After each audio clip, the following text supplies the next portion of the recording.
ಅವರಿಗೆ ಅವ್ರು ಯಾರೋ ಪೋಸ್ಟ್ ಮಾಡಿದ್ದವರು ಅವ್ರನ್ನ ಅರೆಸ್ಟ್ ಮಾಡಿ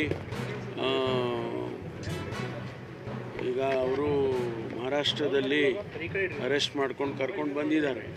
ಅವ್ರ ಮೇಲೆ ಏನು ಕ್ರಮ ತಗೋಬೇಕು ಕಾನೂನು ಪ್ರಕಾರ ಕ್ರಮ ತಗೊಳ್ತಾರೆ. ಮತ್ತು ಅವರಿಗೆ ಎಲ್ಲ ರೀತಿಯ ಭದ್ರತೆಯ ವ್ಯವಸ್ಥೆಯನ್ನು ಕೂಡ ಮಾಡಿದ್ದೇವೆ.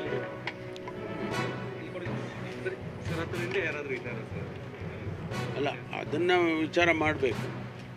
ಯಾರಾದರೂ ಇದ್ದಾರಾ ಏನು ಅಂತ. ಈಗ ಏನಾರು ಅರೆಸ್ಟ್ ಮಾಡಿದಾರಲ್ಲ, ಅವ್ರನ್ನ ತನಿಖೆ ಮಾಡ್ತಿದ್ದಾರೆ.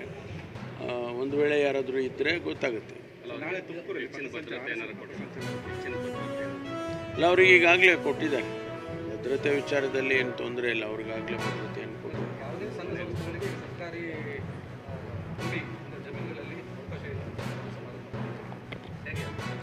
ಅಲ್ಲ, ಈ ಖಾಸಗಿಯಾಗಿ ಯಾರಾದರೂ ಕಾರ್ಯಕ್ರಮ ಮಾಡಬೇಕಾದ್ರೆ ಮತ್ತು ಧಾರ್ಮಿಕ ಕಾರ್ಯಕ್ರಮಗಳು ಆ ಜಾಗದಲ್ಲಿ ಸರ್ಕಾರಿ ಸ್ಥಳಗಳಲ್ಲಿ ಮಾಡಬೇಕಾದ್ರೆ ಅದನ್ನು ನಿಷೇಧ ಮಾಡಿ ಅಂದರೆ ಅಥವಾ ಪರ್ಮಿಷನ್ ತಗೊಳ್ಳಿ ಅಂತೇಳಿ ಹಿಂದೆ 2013ರಲ್ಲೇ ಆದೇಶ ಮಾಡಿದ್ದಾರೆ.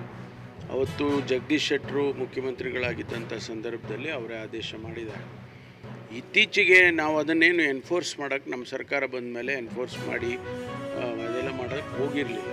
ಈಗ ಇತ್ತೀಚೆಗೆ ಕೆಲವು ಸಂಘಟನೆಗಳು ಅದನ್ನು ದುರುಪಯೋಗ ಮಾಡ್ಕೊಳ್ತಾರೆ ಹಾಗೆ ಅಂತೇಳಿ ಕಂಪ್ಲೇಂಟ್ಗಳು ಅದು ಇದು ಬಂದಾಗ ಅದು ಹಿಂದಿನ ಆದೇಶನೂ ಇದೆ ಹಾಗೆ ಅಂತೇಳಿ ಈಗ ನಿನ್ನೆ ಕ್ಯಾಬಿನೆಟಲ್ಲಿ ತೀರ್ಮಾನ ಮಾಡಿ ಶಾಲಾ ಕಾಲೇಜುಗಳು ಧಾರ್ಮಿಕ ಸ್ಥಳಗಳು ಇವುಗಳನ್ನೆಲ್ಲನೂ ಕೂಡ ಖಾಸಗಿಯವರಿಗೆ ಕೊಡಬಾರ್ದು ಅಂಥೇಳಿ ಒಂದು ತೀರ್ಮಾನವನ್ನು ಕ್ಯಾಬಿನೆಟ್ ಮಾಡಿದೆ.